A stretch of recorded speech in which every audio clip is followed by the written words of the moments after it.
Hello everyone, खम्मा घनीसा। आप लोग कैसे हो? मैं बिल्कुल ठीक हूँ। आई होप फ्रेंड्स आपकी पढ़ाई अच्छे से चल रही होगी। मेरी पढ़ाई भी अच्छे से चल रही है और आपको कहना चाहूँगी कि है ना, मेरा ये सीन रहता है कि जब भी मुझे मैं ये नहीं देखती हूँ पढ़ते टाइम कि क्या टाइम हो रहा है। जब भी मेरा मन करता है या फिर जब मैं फ्री बैठती हूँ ना, तब मैं पढ़ने बैठ जाती हूँ।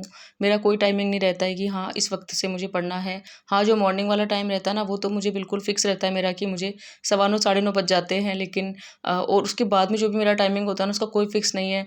अगर मुझे कभी दिन में नैप आने लग जाती है, नींद आने लग जाती है, तो मैं थोड़ा सो लेती हूँ, उससे भी मेरा माइंड फ्रेश हो जाता है।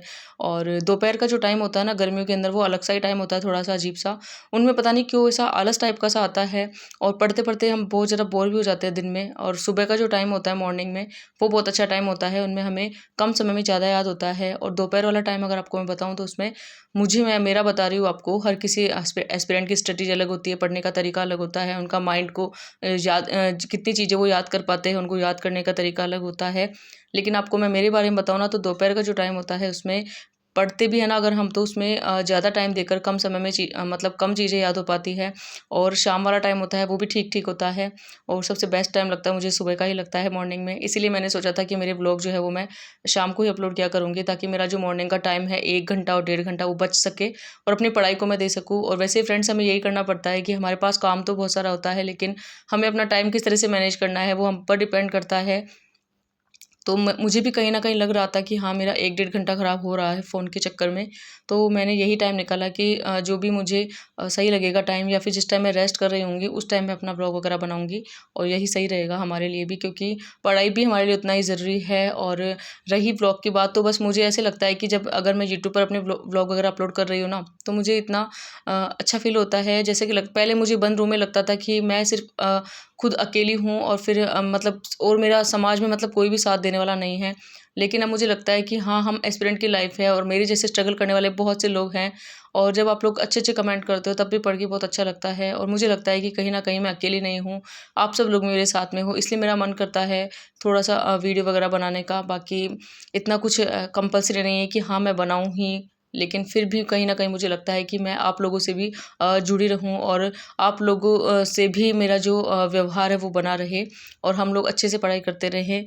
तो फ्रेंड्स फाइनली यहाँ पर आज मैंने सोचा था कि थ्योरी पढ़ते हुए काफ़ी दिन हो गए, तो क्यों ना आज मैं ऑब्जेक्टिव क्वेश्चंस देख लूँ। तो इस तरह से मैंने आज लोक प्रशासन के ऑब्जेक्टिव क्वेश्चंस देखना शुरू किए हैं।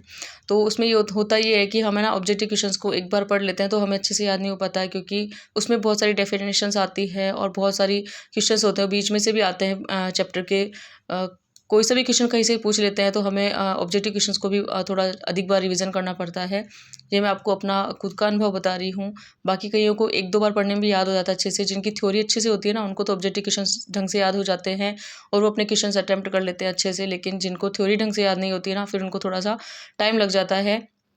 यहाँ पर अभी मैं देख रही हूँ लोक प्रशासन के प्रीवियस ईयर के क्वेश्चंस पेपर, जो जितने भी क्वेश्चंस आए थे प्रीवियस ईयर के, ये वाली बुक है वो मैंने आपको बता ही दी है। पहले ही बता दी थी मैंने, ये जो ऑब्जेक्टिव वाली बुक है मेरे पास में। तो अभी तक मैं मॉडल टेस्ट पेपर लेकर आई नहीं हूँ, जब लेके आऊँगी तो मैं आपको बता दूँगी। तो बस इसी तरह से पढ़ाई का कुछ चल रहा है और बस यही कहना चाहूँगी आपको कि अभी का जो टाइम है वो हमारे लिए गोल्डन अवसर है कहें तो, क्योंकि बस टाइम को थोड़ा-सा मैनेज करके रखना है। आपको यही कहना चाहूँगी, कंसिस्टेंसी को बना के रखना है।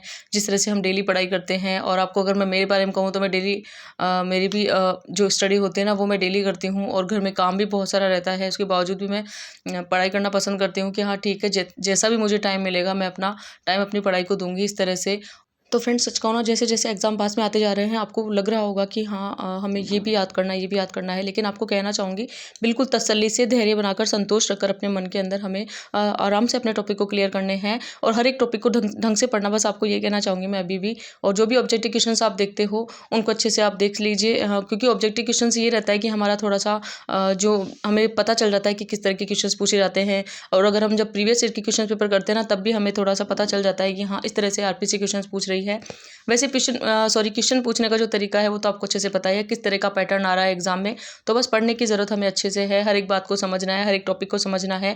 हर एक ब्लॉग में आपको मैं कहती हूँ, आज भी कहना चाहूँगी मैं आपको, कि हर एक टॉपिक को आपको पढ़ना है। भले ही आपका सिलेबस एक बार कंप्लीट ना हुआ हो, लेकिन जो भी टॉपिक आप पढ़ रहे हो ना, उस पर अपनी पकड़ बहुत मजबूत बनाइए। बस ये कहना चाहती हूँ मैं, क्योंकि हर एक टॉपिक हमारे मन में हमारे लिए बहुत ज़्यादा स्ट्रांग होना चाहिए। यूँ नहीं कि हमने बिल्कुल एक टॉपिक को पढ़ डाला, उसके बाद में दोबारा हमें उस टॉपिक का कुछ अता पता ही नहीं है और फिर उसमें साथ में जो भी क्वेश्चंस आ रहे हैं उसका हमें कुछ अता पता नहीं है, ऐसा हमें नहीं करना है।